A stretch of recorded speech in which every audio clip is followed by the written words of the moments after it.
Hi friends, எல்லோரும் எப்படி இருக்கீங்க? நம்ம தொடர்ந்து வீடியோ போட்டு இன்னையோட 5 நாள் கிட்ட ஆகுது.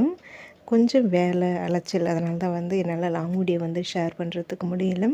ஒரு சிஸ்டர் கூட கேட்டிருந்தாங்க, ஏன் ஷார்ட்ஸ் மட்டும் ஷேர் பண்ணுறீங்க, லாங் வீடியோ ஏன் வரல அப்படின்னு சொல்லி கேட்டிருந்தாங்க. ஊர்லேருந்து என்னுடைய மாமனார் மாமியார் வந்திருந்தாங்க. மாமனார் ஊருக்கு போயிட்டாங்க. மாமியார் இப்போதைக்கு இங்கே தான் இருக்கிறாங்க. அவங்களுக்கு உடம்பு சரியில்லை. அவங்கள கூட்டிகிட்டு ஹாஸ்பிட்டல் வீடுன்ட்டு அலைஞ்சிட்டே இருந்ததுனால தான் என்னால் வீடியோ போட முடியல. இப்போதைக்கு அவங்களுக்கு கொஞ்சம் இப்போ பரவாயில்ல, நல்லா இருக்கிறாங்க. அதனால தான் நான் அன்றைக்கி வீடியோ ஷேர் பண்ணுறேன். இன்றைக்கி ஷேர் பண்ணுற வீடியோ லாஸ்ட் வீக் முன்னாடி எடுத்தது தான். அது நான் இன்றைக்கி தான் நான் ஷேர் பண்ணுறேன். உங்கள் மைண்ட் வாய்ஸும் எனக்கு கேட்குது. எனக்கும் ஒரு மாதிரியே தாங்க இருக்குது. வீடியோஸ் நான் எடுக்கிறேன் தொடர்ந்து. அது இன்றைக்கி எடுக்கிறத அடுத்த நாளே ஷேர் பண்ணணுன்னு தான் நினைக்கிறேன். ஆனால் அதுதான் முடிய மாட்டேங்குது. எடுக்கிற வீடியோ ஒரு 4 நாள் 5 நாள் கழித்து தான் நான் ஷேர் பண்ணுறேன். வேறு வழியில் கொஞ்சம் அட்ஜஸ்ட் பண்ணிக்கோங்க. தொடர்ந்து நீங்கள் லாங் வீடியோ போடுங்கன்னு வேறு கேட்டுகிட்டே இருக்கீங்க. உங்களுக்காக தான் நான் வீடியோ ஷேர் பண்ணுறேன். இன்றைக்கி என்ன வீடியோன்னு பார்த்தீங்கன்னா, மதியத்துலேருந்து நைட் வரைக்கும் அப்பப்போ எடுத்த வீடியோஸ் தான் அன்றைக்கி ஷேர் பண்ணியிருக்கிறேன். இது ஒரு செவ்வாய்க்கிழமை அன்றைக்கி எடுத்தது. அன்றைக்கி மதியம் லஞ்சு செஞ்சு 3 பேருக்குமே கொண்டு போய் கொடுக்கறதுக்கு தான் ரெடி பண்ணிகிட்டு இருந்தேன். லஞ்சு செய்கிறதெல்லாம் எதுவும் வீடியோ எடுக்கலை. அன்றைக்கி பசங்களுக்கு அவங்களுக்கு என்ன லஞ்ச் பண்ணியிருந்தேன்னா, தயிர் சாதமும் தக்காளி சாதம், அதுக்கப்புறம் உருளைக்கிழங்கு வறுவல், அப்புறம் முட்டை இருந்தது. முட்டை பசங்களுக்கு மட்டும் வேக வச்சு அதில் அந்த தக்காளி சாதம் தொக்கு பண்ண இல்லைங்களா, அதுலேயும் கொஞ்சம் போட்டு பிரட்டிட்டேன். அது சாதனாக்கு மட்டும் தான் அப்படியே வெற்றி குட்டிக்கு வெறும் முட்டை தான் வைக்கிறேன். பசங்களுக்குலாம் அந்த செவ்வாய்க்கிழமை இந்த வெள்ளிக்கிழமை விரத நாட்கள்லாம் பார்க்க மாட்டாங்க. ஸ்கூலில் கொடுத்த அமிச்சோம்னா சாப்பிட்டுட்டு வந்துக்கிறாங்க. அதனால் ரெகுலராகவே முட்டை இருந்ததுன்னா அவங்களுக்கு வேக வச்சு கொடுத்து அமிச்சிடுறது.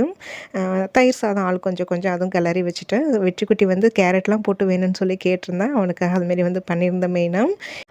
எதனால் அன்றைக்கி நான் மதியம் லஞ்சு ப்ரிப்பேர் பண்ணேன்னா, எனக்கு அன்றைக்கி கொஞ்சம் மார்க்கெட்டுக்கு கடைக்கு போகிற வேலைலாம் இருக்குது.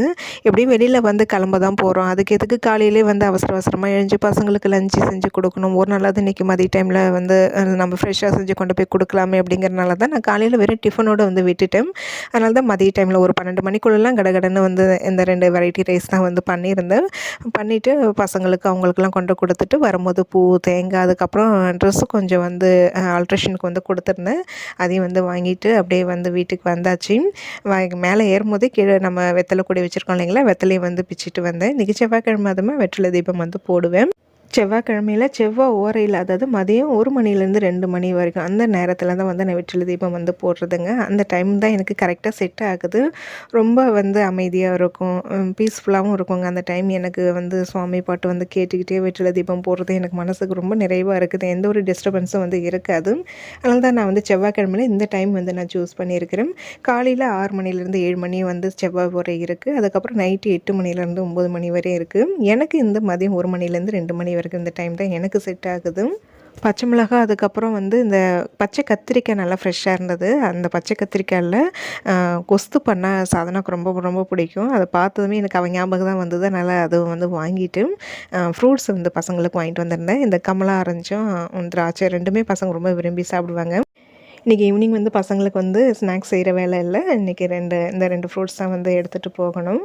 வாரத்தில் ஒரு நாள் தாங்க ஃப்ரூட்ஸ் வாங்குவேன். ஏதாவது பசங்களுக்கு பிடிச்ச மாதிரி ஒரு வாரம் இது வாங்கினேன்னா அடுத்த வாரம் வேறு எதனாவது வாங்கி கொடுக்கறது. மற்றபடி இந்த சுண்டல் ஐட்டம், வீட்டிலேயே செய்கிற ஸ்நாக்ஸ் ஏதாவது செஞ்சு கொடுத்துருவோம் மாற்றி மாற்றி. லஞ்செல்லாம் கொண்டு கொடுத்துட்டு மார்க்கெட்லாம் போயிட்டு வீட்டுக்கு வரத்துக்கு எனக்கு கரெக்டாக ஒரு 12:45 ஆகிடுச்சு. இது உடனே இதை எடுத்து வச்சு சும்மா லைட்டாக வீடியோ தான் எடுத்துகிட்டு இருந்தேன். இதுக்கப்புறமா தான் பார்த்திங்கன்னா வெற்றிலை தீபம் போடுறதுக்கு நான் ரெடி பண்ணணும். வெற்றிலை தீபம் போடுறதுக்கு முன்னாடியே டிவியில் முருகன் பாட்டு, கந்த சஷ்டி கவசம், கந்த குரு கவசம், குமாரசுவம், இந்த பாட்டெலாம் ஓடிட்டே இருக்குங்க. அது ஓடி முடிகிறதுக்கும் நான் இந்த வெற்றிலை தீபம் போட்டு முடிக்கிறதுக்கும் இது எனக்கு கரெக்டாக டைமிங் இருக்கும். வாங்கிட்டு வந்தது எல்லாமே அதை தான் அந்தந்த இடத்துல எடுத்து வச்சுட்டு என்னோடய பூஜை வேலையை ஸ்டார்ட் பண்ணேன். ஒரு சிஸ்டர் கூட கமெண்ட் பண்ணியிருந்தாங்க, இப்போல்லாம் நம்ம வீடியோஸில் அதிகமாக இந்த காக்கா, குரங்கு, நாய், குட்டி இதுமாரி தான் காமிக்கிறீங்க. அது ஒரு மாதிரியாக இருக்குது. நல்ல யூஸ்ஃபுல்லான கண்டென்ட்டாக ஷேர் பண்ணுங்கன்னு சொல்லி கேட்டிருந்தாங்க. யூஸ்ஃபுல்லான கண்டென்ட்னா நீங்கள் எந்த மாதிரி கண்டென்ட்டை எதிர்பார்க்குறீங்கிறத கண்டிப்பாக கமெண்ட் பண்ணுங்கள். என்னால் அது போட முடியும் அப்படின்னு தான் கண்டிப்பாக அது நான் ஷேர் பண்ணுறேன். முடிஞ்சளவுக்கு என்னுடைய சப்ஸ்கிரைபர்ஸ்க்கெலாம் கொஞ்சம் யூஸ்ஃபுல்லாக இருக்கிற மாரி ஏதாவது விலாகில் 1 2 டிப்ஸு நான் சொல்லிட்டு தான் இருக்கிறேன். அதை நிறைய பேர் ஃபாலோ பண்ணுறீங்க. எங்களுக்கு ரொம்ப யூஸ்ஃபுல்லாக இருக்குது, ரொம்ப மோட்டிவேஷனாக இருக்குதுன்னு நீங்கள் சொல்கிறீங்க. எப்போதுமே இந்த வீட்டு வேலை, க்ளீனிங்கு, இந்தமாரி ரொட்டீனே ஷேர் பண்ணிகிட்டு இருந்தால் உங்களுக்கும் போர் அடிக்கும். எனக்கும் அது ஒரு மாதிரியாக தான் வந்து இருக்குது. ஐயோ! ஷேர் பண்ணுறோமே அப்படின்ட்டு. அதனால தான் வந்து பார்த்திங்கன்னா, அப்பப்போ நம்ம வெளியில் போகிறது, கோயிலுக்கு போகிறது, இதேமாரி வந்து எனக்கு பிடிச்ச மாதிரி இந்த அனிமல்ஸ் கூடலாம் வந்து இருக்கிறதெல்லாம் வந்து நான் ஷேர் பண்ணுறேன். விருப்பம் உள்ளவங்க வந்து பாருங்கள், விருப்பம் இல்லாதவங்க கண்டிப்பாக ஸ்கிப் பண்ணிக்கோங்க. அப்புறம் இன்னொரு சிஸ்டர் கூட வந்து கமெண்ட் பண்ணியிருந்தாங்க. நான் இப்போ இந்த குரங்குக்கெலாம் வந்து தீனி கொடுக்குறேன் இல்லைங்களா, அது வந்து மேக்ஸிமம் அதை நான் ஷார்ட்ஸ் வீடியோவில் தான் வந்து நான் ஷேர் பண்ணுவேன். அதில் தான் ஒரு சிஸ்டர் வந்து கமெண்ட் பண்ணியிருந்தாங்க. இதேமாரிலாம் வந்து நீங்கள் போட்டிங்கன்னா வந்து அக்கம் பக்கத்தில் இருக்கிறவங்களாம் வந்து முகம் சுழிக்க மாட்டாங்களா அப்படின்னு சொல்லி வந்து கேட்டிருந்தாங்க. ஏன் அப்படி அவங்க கமெண்ட் பண்ணாங்கன்னு எனக்கு வந்து புரியல. அப்படி முகம் சுழிக்கிற அளவுக்கு அதில் அப்படி என்ன நான் காமிச்சிட்டேன்னு எனக்கு வந்து தெரியல. குரங்குக்கு சாப்பாடு கொடுக்குறேன், அதுவும் என் கையில் வச்சுருக்கிறேன், அது அழகாக எடுத்து சாப்பிடுது. அதில் முகம் சுழிக்கிற அளவுக்கு என்ன இருக்குதுன்னு எனக்கு வந்து தெரியல. அப்படியே அக்கம் பக்கத்தில் இருக்கிறவங்க இல்லை ஒரு வேளை வீடியோஸ் பார்க்குறவங்க முகம் சுழிச்சாங்கன்னா அது எனக்கு அதை பற்றி கவலை இல்லை. எனக்கு பிடிச்சது, எனக்கு என்ன வந்து சந்தோஷம் கிடைக்குது அதை நான் ஷேர் பண்ணுறேன். அப்புறம் இன்னொரு சிஸ்டர் வந்து கமெண்ட் பண்ணியிருந்தாங்க. இப்போ லாஸ்ட்டாக நம்ம மளிகை பொருட்கள் ஷேர் பண்ணோம் இல்லைங்களா, இந்த மாதத்துக்குள்ளே அது வாங்கினது. அதில் வந்து வாஷிங் மிஷினுக்கு வந்து இந்த மாதம் வந்து துணி பவுட்ரு தான் வாங்கியிருந்தேன் லிக்விடுக்கு பதிலாக. பவுட்ரு அந்த அளவுக்கு அழுக்கு போகுதான்னு வந்து சொல்லி கேட்டிருந்தீங்க.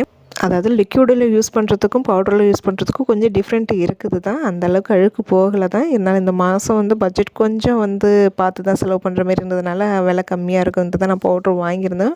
ஒரு மாதம் அட்ஜஸ்ட் பண்ணிக்க வேண்டியதான், வேறு வழி இல்லை. அப்புறம் இன்னொரு சிஸ்டர் வந்து நீங்கள் washing machine top load LG தானே வச்சுருக்கீங்க, அதில் எப்படி வந்து துணி வாஷிங் மிஷினில் வந்து போடுறீங்க, ஒரு லாங் வீடியோவை வந்து ஷேர் பண்ணுங்கள் அப்படின்னு சொல்லி கேட்டிருந்தீங்க. கண்டிப்பாக ஷேர் பண்ணுறேன். என்னது வந்து LG washing machine top load வாங்கி வந்து 2 வருஷம் வந்து கம்ப்ளீட் ஆக போகுது. அதனால தான் வந்து பார்த்திங்கன்னா அதுக்குள்ளே வந்து ஒரு ஃப்ரீ சர்வீஸ்க்கு வந்து நம்ம வந்து புக் பண்ணிடலான்னு சொல்லிட்டு புக் பண்ணியிருந்தோம், வந்திருந்தாங்க. அது மட்டும் இல்லைங்க, இந்த மிஷினில் வந்து அப்பப்போ ஒரு சின்ன ப்ராப்ளம் வந்து வந்துட்டுருக்குது. அதாவது வந்து உள்ளே அந்த தண்ணி வரும் இல்லைங்களா, அது ஃபோர்ஸாக அந்த அளவுக்கு வந்து வரல. மிஷினில் அந்த டேப் நம்ம ஃபிக்ஸ் பண்ணுற இடத்துல ஒரு ஃபில்டர் இருக்கும். அதை நாங்களே வந்து ஓப்பன் பண்ணி அதை க்ளீன் பண்ணிவிட்டு போட்டதுக்கப்புறமும் அது வந்து பார்த்திங்கன்னா அந்தளவுக்கு தண்ணி ஃபோர்ஸ் வந்து வரல. அதனால் அந்த செட்டிங்கில் வந்து எரர் வந்து காமிக்கும். நம்ம மிஷினில் துணி போட்டு விட்டோம்னா பாதியிலே வந்து அப்படியே ஸ்டாப் ஆகிடுங்க, எரர் காமிக்கும். திருப்பி வந்து ஃபஸ்ட்லேருந்து போடுற மாதிரி இருக்கும். இந்த ப்ராப்ளம் வந்து அடிக்கடி வந்துட்டு இருந்தது. சரி, அந்த ப்ராப்ளமை வந்து நம்ம சரி பண்ணிடலாமன்ட்டு தான் இவங்கள வர சொல்லியிருந்தோம். அவங்க அது வந்து நாங்கள் பண்ணுற மாரி தான் அதுவும் ஓப்பன் பண்ணி பார்த்தாங்க. அது நல்லா தான் இருக்குதுங்கிறனால மேலே அந்த டாப்பு ஃபுல்லாகவே வந்து பார்த்திங்கன்னா கழட்டிட்டு அதுக்கப்புறமா அது உள்ள இதை வந்து க்ளீன் பண்ணாங்க. க்ளீன் பண்ணதுக்கப்புறமா தண்ணி நல்லாவே ஃபோர்ஸாக வந்ததுங்க. அதாவது நம்ம மிஷின் வாங்கின புதுசில் எப்படி இருந்ததோ அதேமாரி நல்லா ஃபோர்ஸாக வந்தது. அது மெயினாக அந்த ப்ராப்ளத்துக்காக தான் இவங்களை வந்து நாங்கள் வர சொல்லியிருந்தோம். வந்து அதை சரி பண்ணி கொடுத்துட்டாங்க. அது எப்படி சரி பண்ணணுங்கிறத வந்து சொன்னாங்க. இருந்தாலும் மேக்ஸிமம் இதுமாரி நீங்கள் ஃபுல்லாக டாப்லாம் கழட்டிட்டு நீங்கள் பண்ணாதீங்க, சில சமயம் வந்து எர்த்து கூட வரும், நீங்கள் பண்ணிடாதீங்க அப்படின்னு வந்து சொன்னாங்க. அந்த டேப் லைன் கனெக்ட் ஆகிற இடத்துல இருக்கிற அந்த ஃபில்டரை வந்து பார்த்திங்கன்னா மாதத்துக்கு ஒரு தடவை நாங்களே அதை ஓப்பன் பண்ணி க்ளீன் பண்ணிவிட்டு வந்து போட்டுடுவோம். இருந்தாலுமே அந்த ப்ராப்ளம் வந்துக்கிட்டே தான் இருந்தது. மிஷின் டக்குன்னு ஆஃப் ஆகிடும். அப்புறம் நான் தனி வேறு பைப் லைன் வந்து கொடுத்து தண்ணி ஃபுல்லாக வந்து மிஷினில் வந்து ஃபில் பண்ணி விட்டுட்டு அதுக்கப்புறமா தான் வந்து துணி துவைப்பேன். இதுமாரி ப்ராப்ளம் வந்தாலே அது வந்து இப்போ சரி பண்ணிட்டாங்க.